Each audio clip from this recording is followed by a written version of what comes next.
You know, you can see the attraction of drone attacks to the U.S. because we're losing young men and women every week in Afghanistan. We don't lose any of our own people with drone strikes. I want to save our people, but I also don't want to be the country that kills when there's no legal or moral right to do so. Drones, or unmanned aerial vehicles, are obviously an attractive option for the United States military. However, there is disagreement as to whether or not drone attacks in Pakistan actually comply with the combination of treaties that define international law. The Obama administration maintains that its actions are following all rules of war and all international guidelines. Critics say that drone strikes violate international laws about the use of force, and that there are better ways to pursue terrorists. The central question remains, is the United States in an armed conflict or at war with al-Qaeda? State Department legal advisor Harold Koh explained the Obama administration's opinion during a March 25, 2010 speech to the American Society of International Law. As recent events have shown, al-Qaeda has not abandoned its attempt to attack the United States. Indeed, it continues to attack us.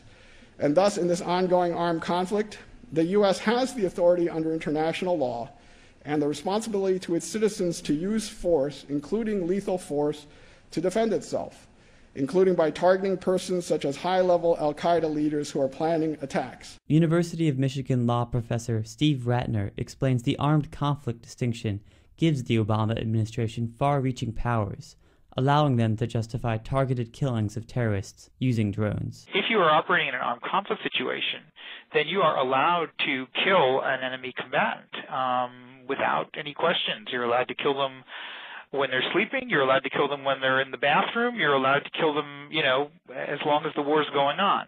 And you don't really have to try to arrest them at all. O'Connell, however, disagrees. She believes that the United States is not in an armed conflict with al-Qaeda. Instead, she thinks that the United States is involved in an international law enforcement effort in which al-Qaeda terrorists are not combatants, but international criminals, no different from members of the mafia or drug cartels. There are two things you look into. Has Pakistan attacked the United States? Then we could respond in self-defense. That hasn't happened, so we're not responding in self-defense. We have no right to use military force in Pakistan or Yemen, arguing self-defense. So the next question is there armed conflict going on in those countries in which the governments have asked us to come in and help them in solidarity to fight, as we're doing in Afghanistan right now? So Hamid Karzai has asked the U.S. to come into Afghanistan and help him suppress a civil war. Well, Pakistan hasn't asked us to do that either. Because she does not think that there is an ongoing armed conflict, O'Connell believes that drone strikes violate international law. She counters remarks that Secretary of Defense Leon Panetta made when he was director of the CIA. While Panetta said that drone strikes are the only game in town, O'Connell claims that old-fashioned police work would be more effective. It's not the only game in town. The police could come up to those persons.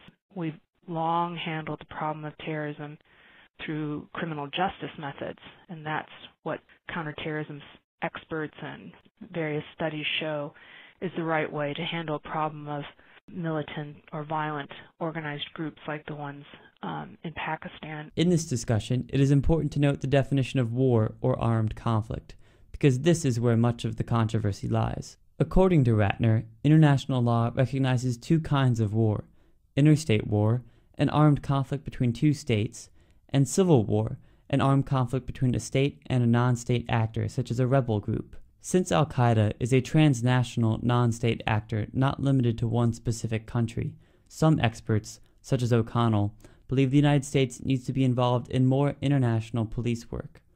Ratner explains that the United States fight against al-Qaeda does not fit the two normal classifications. What we have here is really neither. It's not state to state, and it's not a civil war in the sense that it's confined to one state and between the government and that state. The idea of a conflict between the United States and al-Qaeda is a new sort of claim in international law. There are some states and some NGOs that simply reject the concept at all that there is such a thing as a conflict between the United States and a transnational non-state actor, and so therefore the U.S. really should be limited to trying to arrest people. Another important element in this debate is whether or not the Pakistani government has consented to the drone strikes on its soil. Peter Spiro, a professor of international law at Temple Law School, notes that this is a highly debated point. This is one of the variables. I think there have been points at which Pakistan has consented to drone attacks. It may do so in a non-public fashion, and therefore it's not clear. It may not be clear from the public's perspective whether or not Pakistan has consented to these attacks. And so that just adds another layer of complication here. Despite the confusion regarding Pakistan's position, Spear notes that it may actually be irrelevant.